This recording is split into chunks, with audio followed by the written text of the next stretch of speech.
Prynhawn da. Dyma ddarlleniad oddi wrth y proffwyd Hosea. Am hynny wele fei denaf, a fa hi i'r anialwch a siarad yn dyner wrthi. Rof iddi yno I gwynllanoedd, a bydd dyffryn achor yn ddrws gobaith. Yno fe ymeteb hi fel y nyddiau I ieuenctid, fel yn y dydd y dath I fyny o wlad yr Aifft. Yn y dydd hwnnw, medd yr arglwydd, gelwi fi fy ngŵr, ac ni'n gelwi mwyach fy Baal. Symudaf ymaith enwair Baal im o'i genau, ac ni chofir hwy mwy wrth I henwau. Yn y dydd hwnnw, gwnaf I ti gyfamod ar anifeilied gwylltion ac adar yr awyr ac ymlusgiaid y ddeiar. Symudaf o'r tir, y bwa, y cleddyf a'r rhyfel, a gwnaf I ti orffwyso mewn diogelwch. Feth ddyweddiaf a mi fy hun dros byth. Feth ddyweddiaf a mi mewn cyfiawnder a barn, mewn cariad a thrigaredd.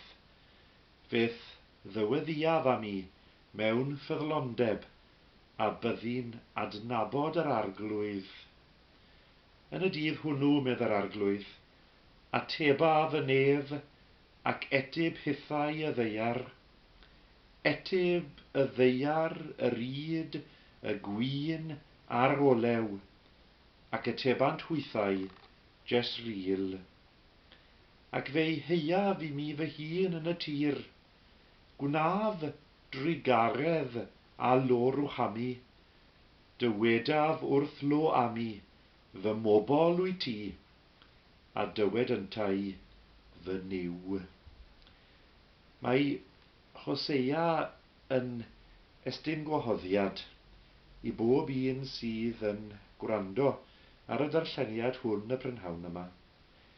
Gwahoddiad I droi oddi wrth ba bynnag ffordd sydd wedi cefnu ar y dduw, ac yn hytrach dod ato fe yn ei gariad a'i faddeuant, dod ato fe yn ei ffyddlondeb. Mae'r efengyl yn glir yn y darn hwn o broffwydoliaeth Hosea. Y broffwydoliaeth sydd efallai yn crynhoi, yn crisialu ore y ffordd y mae Duw yn gwahodd ni I ddod ato fe bob amser. Yn yr adnod yna, adnod 19 o benod 2, mae yn gwahodd ei bobl I ddod fel dyweddi ato fe, yn defnyddio'r gair dyweddiaf 2 gwaith, bod Duw yn cymryd ni, pwy bynnag I ni, yn cymryd ni ac yn estyn I ni y gobaith yno, y bydd ef yn gymar I ni, yn gymar drwy bywyd a thu hwnt I fywyd. Beth ddyweddiaf a mi dros byth, a mi fy hun. Beth ddyweddiaf a mi mewn cyfiawnder a barn, mewn cariad a thrigaredd. Beth ddyweddiaf a mi mewn ffyddlondeb, a byddi'n adnabod yr arglwydd. Bod angen I ni fod ar wahân i'n gilydd yn ystod y cyfnod arbennig hwn, mi fedrwn ni ddathlu cariad yr arglwydd Dduw gyda'n gilydd. Mi fedrwn ni ddathlu'r ffaith I bod ef wedi'n creu ni mewn cymuned a'n gilydd drwy'r cariad hynna sydd yn ymestyn dros byth. A ni'n rhoi diolch hyd yn oed heddi yn bod ni'n medru adnabod yr arglwydd oherwydd I gariad ef yn Iesu. Rwy'n ymwybodol iawn heddi ar y Sul y Fam i fod i yn anaturiol braidd yn bod ni'n gorfod bod ar wahân yn enwedig oddi wrth y bobl yn yn teuluodd sy'n mor annwyl i ni. Ond gadewch i ni addunedi gyda'n gilydd o'r newydd, hyd yn oed yn ystod y cyfnod yma o arwahanrwydd, yn bod ni yn cynorthwyo yn gilydd, yn cynorthwyo lle bynnag y bo angen gwneud, a'n bod ni'n parhau i rannu cariad Iesu Grist a'n gilydd. Dewch ni weddio gyda'n gilydd, a rwy am weddio yn gynta gweddi Lewis Valentine, wedi ei ysgrifennu yn benodol go gyfer Sul y Fam. Gweddiwn. Diolch i ti, o arglwydd, am rieni a wnaeth aberth mwyn i ni gael byw, a wasgarodd gariad ac anwyldeb arnom, a'n gwyliodd yn ddyfal heb rwgnach fod y llafur yn galed, a gyfeiriodd yn cymre ac a weddiodd trosom, cyn gwybod ohonom beth oedd cariad.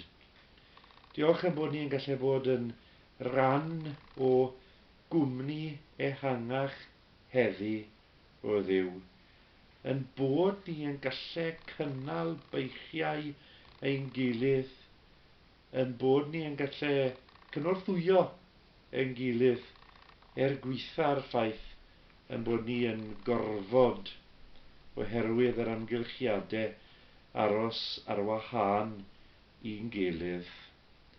Helpa ni o Dduw i roi yn gofid a'n gofal yn llwyr arna ti. Bydd gyda'r bobl sydd yn brin iawn o'n breintiau tymhorol ni. Ie, y bobl sydd yn dioddef oherwydd yr haint coronavirus ar hyn o bryd. Cynnal hwythau a'i teuluodd yn ystod yr oriau a'r dyddiau anodd gofidus hyn. Bydd gyda'r sawl sydd yn dioddef o heintiau eraill sydd yn teimlo bod i cyrff nhw yn fregus, neu fod i hysbryd neu meddyliau wedi eu hollti. Bydd gyda'r galarwyr a hefyd y sawl sydd yn ceisio am obaith yng nghanol y tywyllwch. Cynnal tlodion yn byd, a fydd gyda phob un sydd â chyfrifoldeb am lywodraethu yn ein gwlad ninnau ac ar draws y cenhedloedd.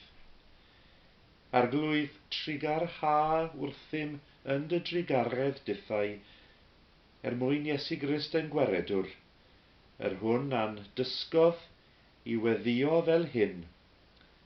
Ein tad, hwn wyt yn y nefoedd, sancteiddier dy enw, deler dy deyrnas, gwneler dy ewyllus, megis yn y nedd felly ar y ddeiar hefyd.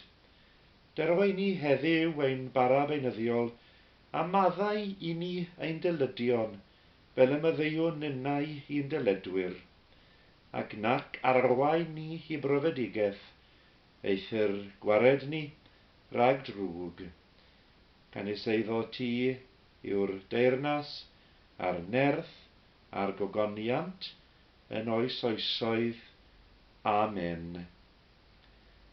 Yn awr bydde di, fendith Duw, aros gyda ni o'r awr hon, tan i ni eto gwrdd, yn enw Iesu Grist. Amen.